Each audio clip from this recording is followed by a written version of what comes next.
श्रीराम समर्थ.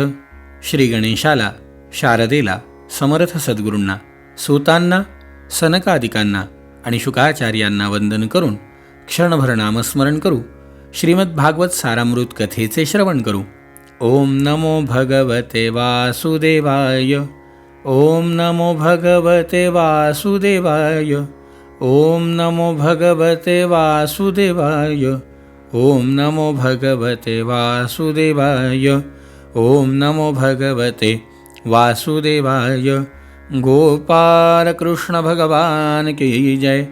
सच्चिदानंद रूपाय विश्वोत्पत्त्यादि Hathaway तापत्रय विनाशाय श्रीकृष्णाय वयं नमः.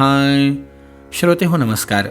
शुकाचार्यांनी राजाला मुक्तीचा योगमार्ग सांगितला. योगमार्ग सांगितल्यानंतर राजाला सनातन मार्गांमधल्या सद्योमुक्ती आणि क्रममुक्तीचं वर्णन शुकाचार्यांनी केलं. हे वर्णन केल्यावरती शुकाचार्य म्हणतात, राजा, एते श्रुती ते नृपवेद गीते त्वयाभिपृष्टे हसनातने च ये वै पुरा ब्रह्मण आह पृष्ठ आराधितो भगवान वासुदेव. राजा, तू विचारलं होतंस त्याचं उत्तर म्हणून मी वेदांनी सांगितलेले दोन्ही सनातन मार्गांचे सद्योमुक्ती आणि क्रममुक्ती याचं वर्णन करून तुला सांगितलं आहे. प्रथम ब्रह्मदेवानी भगवान वासुदेवांची आराधना करून त्यांना जेव्हा विचारलं होतं तेव्हा हेच दोन्ही मार्ग त्यांनी ब्रह्मदेवाला सांगितले होते. तुला खरं सांगू का राजा, नह्यतो न शिवपंथा विशतः संस्कृता विह वासुदेवे भगवती भक्तियोगो यतो भवेत. या संसार चक्रात पडलेल्या मनुष्याला ज्या साधनाने भगवान श्रीकृष्णाची अनन्य भक्ती प्राप्त होईल त्यांनी त्या साधनाचा अवलंब करावा. त्या व्यतिरिक्त दुसरा कोणताच कल्याणकारी मार्ग नाही. भगवान ब्रह्मदेवांनी एकाग्र चित्तानी सर्व वेदांचं 3 वेळा अध्ययन केलं आणि आपल्या बुद्धीने निश्चय केला की ज्यामुळे सर्वात्मा भगवान श्रीकृष्णांविषयी अनन्य प्रेम निर्माण होईल तोच सर्वश्रेष्ठ धर्म आहे. तस्मात् सर्वात्मना राजन हरी सर्वत्र सर्वदा श्रोत्रव्य कीर्तितव्यश्च स्मर्तव्यो भगवान नृणाम. श्रोते हो, शुकाचार्य राजा परीक्षितीला आवर्जून सांगतायत, आपल्यालाही सांगतायत की एक लक्षात ठेवा, यासाठी मनुष्याने सर्व काळी आणि सर्व स्थितींमध्ये आपल्या संपूर्ण शक्तीनुसार भगवान श्रीहरीचेच श्रवण, कीर्तन आणि स्मरण करावं. मंडळी, याच आशयाची समर्थांची एक दासबोधामध्ये ओवी आहे की संपत्ती अथवा विपत्ती कैसीही पडो कालगती परिणाम स्मरणाची स्थिती सांडोची नये श्रीराम. मंडळी, संत आणि भगवंत दोघंही एकच रूप आहेत. म्हणून तर दासगणू महाराजांनी किती सुंदर लिहिलं आहे की संत आणि भगवंत दोघे एक रूप साक्षात गुळाच्या त्या गोडी प्रत कैसे वेगळे करावे. गुळाच्या गोडी प्रत वेगळं करणं शक्य नाही. संत, महंत, ऋषी, मुनी, तत्त्वज्ञ आणि भगवंत हे सगळेजण एकच आहेत. सगळेजण आपल्याला हाच मार्ग सांगतायत की ज्या योगाने आपलं कल्याण होणार आहे. म्हणून तर मंडळी, श्री शुक मुनीने परम भक्तीने नाना परीने गायले या हरिचरिता. शुकाचार्यांनी म्हणून तर अतिशय परम भक्तीने हे तत्वज्ञान राजा परीक्षितीला सांगितलं आहे. मंडळी, शुकाचार्य राजा परीक्षितीला सांगतायत, राजा, तू मला जे जे विचारलं होतं मृत्यूसमयी बुद्धिमान मनुष्याने काय केलं पाहिजे त्याचं उत्तर मी तुला दिलं. याहीपेक्षा अनेकांना अनेक गोष्टींची इच्छा असती. राजा, तुला सांगतो की ज्यांनी जे प्राप्त करायचंय त्या त्या देवतेची उपासना करून त्या त्या गोष्टी आपल्याला प्राप्त करून घ्याव्या. ज्याला ब्रह्मतेजाची इच्छा आहे त्यांनी ब्रह्मदेवाची, इंद्रियांच्या विशेष शक्तीची इच्छा असणाऱ्यांनी इंद्राची, संतती प्राप्त करण्याची इच्छा असणाऱ्यांनी प्रजापतीची उपासना करावी. ज्याला लक्ष्मी पाहिजे त्याने दुर्गादेवीची, तेजाची इच्छा असणाऱ्याने अग्नीची, धन पाहिजे असणाऱ्यांनी वसूंची आणि ज्या प्रभावशाली पुरुषाला वीरता पाहिजे असेल त्याने रुद्रांची उपासना करावी. ज्याला पुष्कळ अन्नधान्याची इच्छा असेल त्याने अदितीची, स्वर्गकामना असणाऱ्यांनी अदितीपुत्रांची, राज्याची अभिलाषा असणाऱ्यांनी विश्वेदेवांची आणि आपल्याला प्रजेला अनुकूल ठेवायची इच्छा असणाऱ्यांनी साध्यदेवांची आराधना केली पाहिजे. आयुष्कामोऽश्विनौ देवो पुष्टिकाम इलान यजेत, प्रतिष्ठा काम पुरुषो रोदसी लोकमातरौ. दीर्घायुष्याची इच्छा असणाऱ्यांनी अश्विनी कुमारांची, पुष्टीची इच्छा असणाऱ्यांनी पृथ्वीची आणि प्रतिष्ठा प्राप्त करण्याची इच्छा असणाऱ्यांनी लोकमाता पृथ्वी आणि आकाशाची उपासना केली पाहिजे. सौंदर्याच्या इच्छुकाने गंधर्वाची, पत्नीच्या प्राप्तीसाठी उर्वशी अप्सरेची आणि सर्वांचा स्वामी होण्यासाठी ब्रह्मदेवाची आराधना केली पाहिजे. ज्याला यश प्राप्त करायचं त्याने यज्ञपुरुषाची, अपार संपत्तीची इच्छा असणाऱ्यांनी वरुणाची, विद्याप्राप्तीची आकांक्षा असणाऱ्याने भगवान शंकराची आणि पती पत्नीमध्ये परस्पर प्रेम कायम ठेवण्याची इच्छा ज्यांची आहे त्यांनी पार्वतीची उपासना केली पाहिजे.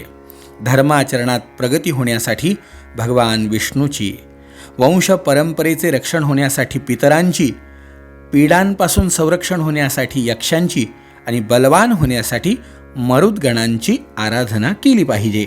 राज्यकामो म्हणून देवान निरृतीन्त्वभिचरन् यजेत, कामकामो यजेत सोम मकाम पुरुषं परम. राज्यप्राप्तीसाठी मन्वंतराची अधिपती देवता, वामविद्या शिकण्यासाठी निरृतीला, निरनिराळ्या उपभोगांसाठी चंद्राला आणि निष्कामता प्राप्त करण्यासाठी परमपुरुष नारायणाला शरण जाऊन त्यांची भक्ती केली पाहिजे.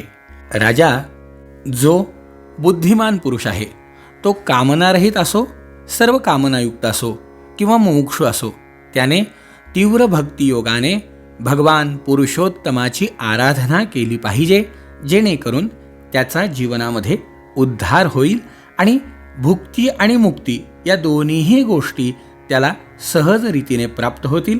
त्याच्यासाठी भगवान पुरुषोत्तमाची आराधना ही सगळ्यात मोठी उत्तम साधना आहे. हे सर्व ज्ञान ऐकून राजा परीक्षितीला मोठा आनंद झाला.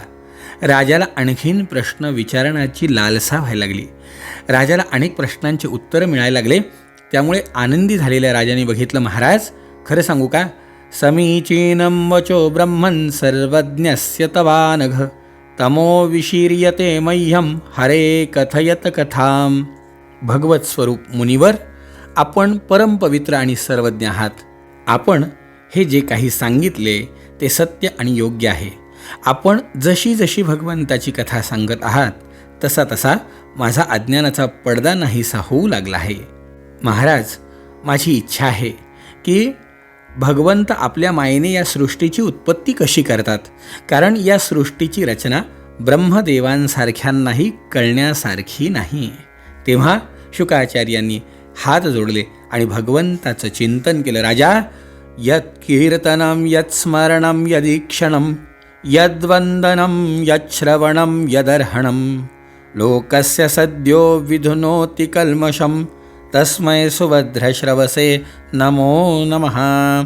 ज्यांचं कीर्तन, स्मरण, दर्शन, वंदन, श्रवण आणि पूजन जीवांची पाप तात्काळ नाहीशी करताना त्या पुण्यकीर्ती भगवंतांना वारंवार नमस्कार करूया आणि या कथेचं श्रवण करूया. राजा, ज्याप्रमाणे नारदांनी ब्रह्मदेवाला विचारल्यावरती ब्रह्मदेवानी या सृष्टीच्या उत्पत्तीची कथा नारदांना सांगितली, तीच कथा तुला सांगतो. राजा, ब्रह्मदेव नारदांना म्हणाले, ज्याप्रमाणे सूर्य, अग्नी, चंद्र, ग्रह, नक्षत्र आणि तारे ज्याच्या प्रकाशाने प्रकाशित झालेल्या जगाला प्रकाशित करतात, तसंच मी सुद्धा भगवंताच्या चिन्मय प्रकाशाने प्रकाशित झालेल्या जगाला प्रकाशित करतो. मायापती भगवंतांना आपण अनेक व्हावे अशी जेव्हा इच्छा झाली ना नारदा, त्यानंतर आपल्याच मायेने त्यांनी आपल्या स्वरूपात काल, कर्म आणि स्वभाव यांचा स्वीकार केला. भगवंताच्या शक्तीमुळे कालाने 3 गुणांमध्ये क्षोभ उत्पन्न केला, ज्याच्यामध्ये रजोगुण, सत्वगुण आणि तमोगुण उत्पन्न झाला. मंडळी, क्रमशः ज्ञानशक्ती, क्रियाशक्ती आणि द्रव्यशक्ती प्रधान झाल्या. जेव्हा महाभूतांचे कारण असणारा तामस अहंकार रूपांतरित झाला, त्याच्यातून आकाशाची उत्पत्ती झाली. आकाशाच्या विकारातून वायूची, वायूच्या विकारातून तेजाची, तेजाच्या विकारातून पाण्याची आणि पाण्याच्या विकारातून पृथ्वीची उत्पत्ती झाली. या प्रत्येकाचे गुण वेगवेगळे आहेत. आकाशाचा गुण शब्द आहे, वायूचा गुण स्पर्श आहे, तेजाचा गुण स्पर्श आहे, पाण्याचा गुण रस आहे आणि पृथ्वीचा गुण गंध आहे. मंडळी, अशा प्रकारे पंचमहाभूतांपासून पंच विषयांची निर्मिती झाली, ज्यामध्ये आपण पाहिलं की आकाश, वायू, तेज, जल आणि पृथ्वी या पंचमहाभूतांपासून शब्द, स्पर्श, रूप, रस आणि गंध यांची निर्मिती झाली. वैकारिक अहंकारातून इंद्रियांच्या अधिष्ठात्री अशा दिशा, वायू, सूर्य, वरुण, अश्विनी कुमार, अग्नी, इंद्र, विष्णू, मित्र आणि प्रजापती या 10 देवांची उत्पत्ती झाली. श्रोते हो, अशा प्रकारे देवर्षी नारदांना या सृष्टीची रचना कशी केल्या गेली हे ब्रह्मदेवाने सांगितलं. तीच कथा विस्तृत रूपाने शुकाचार्य राजा परीक्षितीला सांगतायत. मंडळी, आपल्याला समजण्यासाठी नामधारकांनी गुरुचरित्र ग्रंथामध्ये हा प्रसंग अतिशय सूचक आणि सोप्या पद्धतीमध्ये सांगितला. ते म्हणतात की अव्यक्तमूर्ती नारायण होता वटपत्री शयन, बुद्धी उपजे चैतन्य आणि सृष्टी रचावया. जेव्हा त्यांना असं वाटलं सृष्टीची रचना करायची आहे, प्रपंच म्हणजे सृष्टीरचना करणे म्हणून आले मना, जागृत व्हावया कारणा आदिपुरुष तये वेळी. तेव्हा जागृत होऊनी नारायण, बुद्धी उपजे चैतन्य, कमळ उपजवी नाभीहून, त्रैलोक्य रचनाधार. या त्रैलोक्याची उत्पत्ती केल्या गेली. तया कमळामधून उदयो झाला ब्रह्मापण, चारी दिशा पाहून चतुर्मुख झाला देखा. त्याच्या नाभीतून जे कमळ उद्भवलं त्या कमळामध्ये 14 भुवनांचं दर्शन झालं. त्याच्यावरती ब्रह्मदेवाची स्थापना झाली. म्हणे ब्रह्मा तयेवेळी समस्ताहुनी आपण बळी. तेव्हा ब्रह्मदेवाला वाटलं की आपण श्रेष्ठ आहोत, आपल्यापेक्षा कोणीही श्रेष्ठ नाही. त्यावेळेला हसोनी बोले नारायण, गाढ शब्द वचन आपण असे महाविष्णू, भज म्हणे तयवेळी. तेव्हा विष्णू परमात्म्याला बघितलं, ब्रह्मदेवाने नमस्कार केला, स्तुती केली. तेव्हा संतोषोनी नारायण निरोप दिला अतिगहन, सृष्टी रचिगा म्हणून आज्ञा दिली. तैवेळी ब्रह्मदेवाला सृष्टी रचनेची आज्ञा झाली. ऐकोणी ब्रह्म याचे वचन. ब्रह्मदेव काय म्हणाले, ब्रह्माविनवी विष्णुश्री नेने सृष्टी रचा, मी कसं करावं हे मला माहिती नाही. तेव्हा ही रचना कशी करायची याच्यासाठी नारायणांनी वेद असती घे म्हणून देता झाला. तैवेळी महाविष्णूंनी वेद रचना ब्रह्मदेवाला दिली. सृष्टी रचावया विचार असे वेदात विस्तार. वेदांमध्ये याचा विस्तार आहे. तेणेची परी रचुनी स्थिर प्रकाश करी म्हणी तसे, अनादि वेद असती जाण असे सृष्टी लक्षणं. अनादि वेद आहेत, सृष्टीचे लक्षणं निरूपण केलेत. पण जैसा आरसा असे खुण, जसा आरसा असतो ना त्याप्रमाणे वेदांमध्ये सृष्टी कशी रचना करायची याचं ज्ञान सांगितलं. ते ज्ञान ब्रह्मदेवानी आत्मसात केलं. आणि मग हे ऐकल्यानंतर ब्रह्मदेवानी कशा प्रकारे रचना केली तर, या वेदमार्गे सृष्टीसी रचिगा ब्रह्मा अहर्निशी, म्हणून सांगे ऋषिकेशी ब्रह्मा रची सृष्टी. ते ब्रह्मदेवांनी सृष्टीची रचना केली. कशा प्रकारे, सृष्टी प्रजा अनुक्रमे विविध स्थावर आधी निर्माण केले, मग जंगम निर्माण केलं, मग स्वेदज, मग अंडज, जारज, उद्भिज्ज निर्माण केले. मंडळी, एक एक एक एक निर्मिती झाली आहे. बघा, स्वेदज म्हणजे घामापासून उद्भवणाऱ्या, त्यानंतर अंडज जे अंड्यापासून निर्माण झाले, जारज हे रजापासून निर्माण झाले. मंडळी, उद्भिज्ज म्हणजे जमिनीतून अचानक उद्भवणारे वृक्ष, वनस्पती, मुंग्या आदी या सगळ्यांची निर्मिती केल्या गेली. श्री विष्णूचे निरोपाने त्रिजग रचिले ब्रह्माने, जेणे परी सृष्टीक्रमण व्यासे असे कथिले. व्यासांनी ज्याप्रमाणे सांगितलं त्याप्रमाणेच विविध प्रकारे सृष्टीची रचना केली गेली. सृष्टीची रचना केलेली ही सगळी ऐकली. विराट स्वरूपाच्या विभूतींचं वर्णन ऐकलं.